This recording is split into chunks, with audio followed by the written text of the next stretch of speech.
What up is Marcus with Dynasty Fun. I hope everyone had a good Mother's Day weekend. We are going to be doing running back rookie analytics. I know we did wide receivers at the end of last week. This week, we are going to be starting off with running backs, and we're going to be diving into some startup strategy here.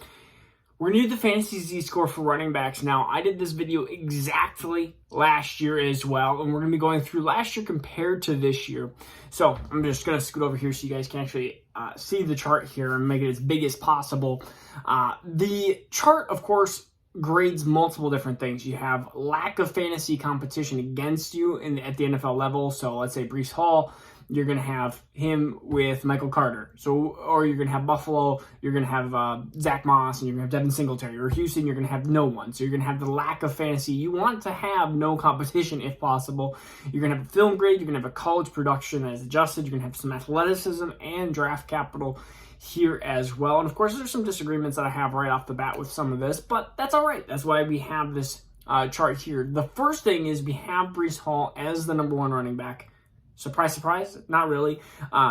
He's athletic, a B+, which I think B+ for him, and a Kenneth Walker B, I think is actually undervaluing, in my opinion. I guess it's going to take a lot to be an A+ or an A or even an A-, because these two, I mean, look at their speed scores, look at their, look how fast they are, look at their 40 times. I mean, if you look at how great their athleticism really was at the combine, it was up there. I thought that maybe it was an A-. Breece Hall, again, just a little bit more athletic, but not by much there. And then you look at draft capital, both B+, and I think we may have to almost shift what draft capital really means. Early second to me is an A-. I think if you're in the first round, like Najee Harris at the end of the first round, you're probably looking at an A, and then early first, which you may never see again, then you'd get like an A+. So we're going to look at last year's when we have Najee and stuff as well.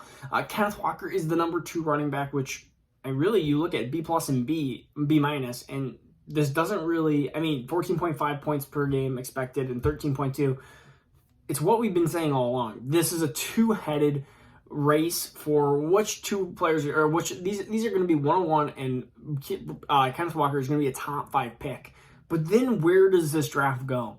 And so we have James Cook kind of being that third wild card, because he of course has the draft capital, that B- draft capital. They gave him an F for athleticism, which he still ran a good 40 times, so I'm a little confused on that. C+, so they believe Devin Singletary and Zach Moss are not good competition, which I agree with that. They lack that, but you might not even have to add Josh Allen as a running back there. And so he gets a C- overall. So we go down into these Ds and Fs. If anything shows me, you can see that some of these have lack of fantasy production, whether it's Tyler Algier, whether it's Dameon Pierce. You have some of these running backs that are going to be in perfect situations. And then you have some of these talented running backs, Isaiah Spiller. I personally liked Kyren Williams. I think more pass catching back. Rashad White, I think, is also one of my more talented running backs, slightly over some of these other players. But you have landing spot, you have opportunity, you have talent. And in general, from RB4 to 14, I'm probably going to be just taking RB 10, 11, 12. I'm going to be taking the back half of these running backs. So the difference between at this point, the difference between Pierce or Dameon Pierce and Tyler Beatty, or Kyren Williams and Jerome Ford, or anything, I'm just going to be moving back if I need a running back. I'm going to just be taking one of these tiered running backs later on. They're all, D's and F's, they're all right around each other. And I don't disagree with that. I really think this is a weak class.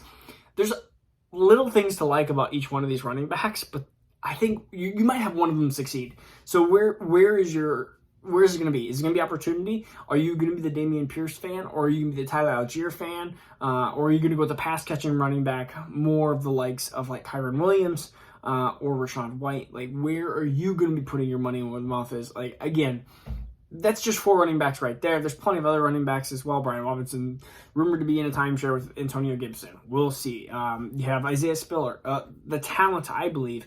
And they gave him, they gave Isaiah Spiller a C. They gave him a C. He has the third best film grade behind Breece Hall and Kenneth Walker.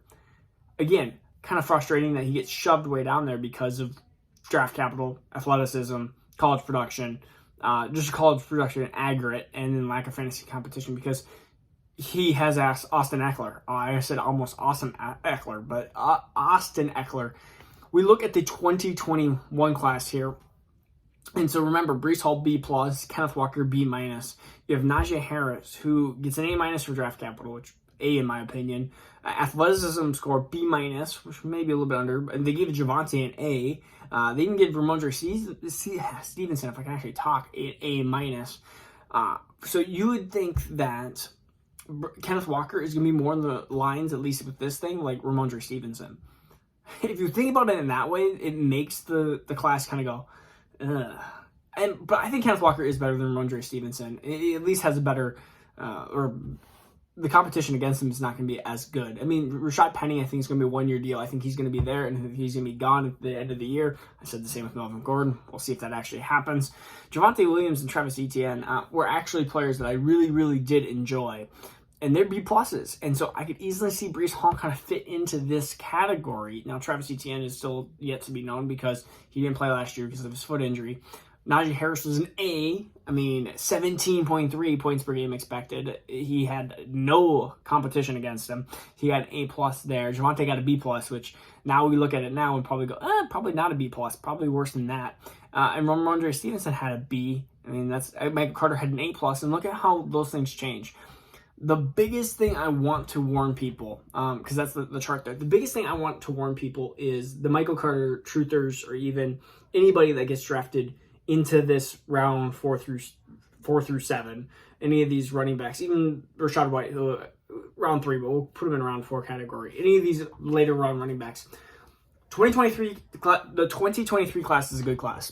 I could easily see a lot of these running backs being here and there, hit or miss a little bit. Maybe have some ups and downs, like a Ramondre Stevenson year, ultimately being replaced by a 2023 running back or by a free agent, then just moving around. It's just, this is what happens in the NFL. You Michael Carter, who I liked, but I didn't like early 4th round, and I was like, early 4th round, that is not enough draft capital to have an NFL team say, hey, we're sticking with you forever. And immediately, boom, he gets switched. Elijah Mitchell is the next one that I am worried about. I think he's talented. But how long is his shelf life going to be, considering that he is a later round pick? Is it only another year? I mean, they drafted another running back this year. So where are they going to draft another? The San Francisco lives and dies with the run. So it's like, are they going to draft another running back? Or is Trey Lance going to take a big chunk out? But I think that just the drafting in general, there are some definitely some dynasty owners that look at even Dameon Pierce's landing spot. I mean, they like, oh, Houston. Oh, Houston's so good. You might see the first 6 weeks with Rex Burkhead. You might see another couple weeks here and there with some other running backs filling. And then maybe you get a week here with Dameon Pierce. And then maybe they go with somebody else. And I think Dameon Pierce is not a horrible running back, but I don't see him being the next big thing. I do like, it's just appealing because you just see the lack of competition there. And you immediately go, oh my goodness, he could be the next big thing. He also could end up being nothing because, again, he's after the first 3 rounds. Yes, the 4th round, we're going to have a couple more years of this dynasty production to see, okay, where are these 4th rounders are really 3rd rounders, or are these 4th rounders actually 4th rounders? Because the running backs have now shifted. And so we're going to have to kind of update potentially the analytics here. Because it used to be, you could have the Christian McCaffreys, the Leonard Fournettes, these early drafted first rounders, and now everyone's kind of shifting back into this early or basically end of first, early second to on. So does that push everything back a little bit?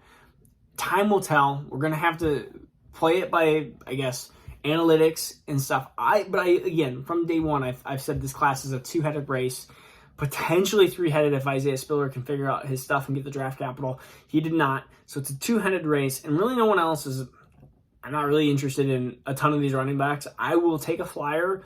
I have a bunch of different end of 2nd round picks in all my different dynasty leagues, and I'm okay with taking a flyer here and there. End of 2nd, okay. Who's left? Dameon Pierce. Okay, I'll draft him. Oh, Dameon Pearson's there. Isaiah Spiller's there. Okay, I'll draft him. Tyler Algiers on the board. Okay, I'll just draft him. I'm not going to be moving up and drafting some of these running backs. I'm just going to let them fall to me. And if somebody wants to overpay for that pick, I'll trade it away and I'll get something else even better. All right, this is Marcus with Dynasty Fun. Peace out. Take care. We'll see you tomorrow.